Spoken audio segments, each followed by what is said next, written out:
As a junior doctor, there is very little work-life balance. You give your whole life to working in the hospital. This is according to medical consultant Dr. Siu Takwa, whose experience mirrors that of the late cosmetic surgeon Richard Teo, whose honest revelations about the stress and realities in the medical profession have gone viral. A lot of us start to get numb to our patients as we start to practice.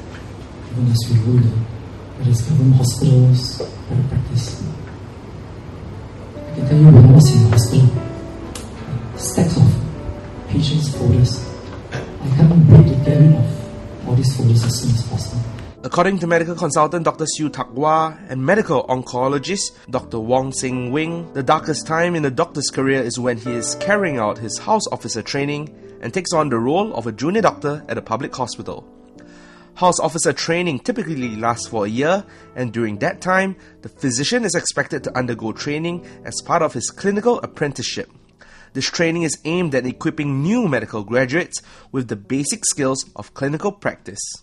It was life-changing. Firstly, nothing that we learned in medical school could prepare us for the horrors that came to working in the hospital, because the workload was very, very heavy.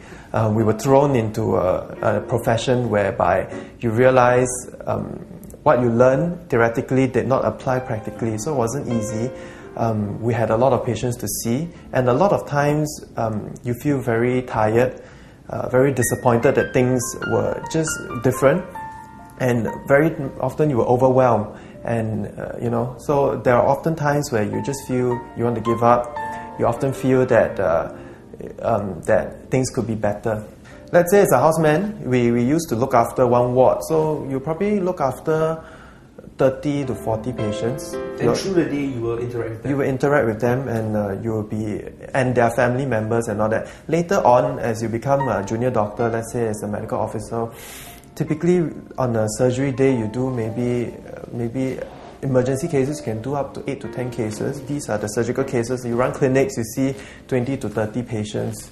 And then in the ward, you see another 20 to 30. So it's pretty much a lot of patients. According to Dr. Siu, junior doctors are often on duty on top of their regular work hours, and as a result, can be on call for 36 straight hours.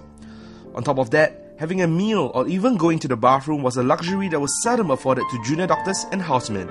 Dr. Wong explained that housemanship and the stint of a junior doctor is something that cannot be avoided and is a rite of passage for any physician.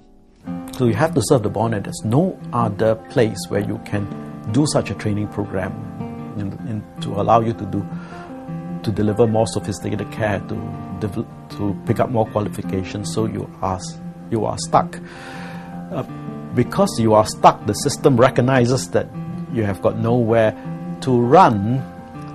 Right? The system recognizes that it can turn the screws on you. Right? It can tighten the vice on you because you've got nowhere to run. And people behave that way when they know that they can push a bit harder, they try. So it's true that junior doctors can face a fair bit of pressure. And there will be moments those dark moments where you feel down, where you feel that maybe this wasn't worth it. While it is common for many junior doctors to find themselves highly pressured and stressed, both Dr. Wong and Dr. Siu agree that it is something that can be overcome. You may have to go back and revisit those times where, the reason why you fought so hard to get in the medical faculty to be a doctor, to try to reignite this dying flames, but it can be done. And if that motivation was strong enough at the beginning, you are in the right place. It will see you through, even through the darkest moments. Every doctor makes some sort of sacrifice when he serves his housemanship and junior doctor postings, be it the lack of sleep or work-life balance.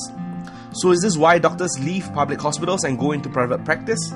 Or is it like what many people think, that doctors go into private practice for the prospects of making big bucks? Find out in our next clip.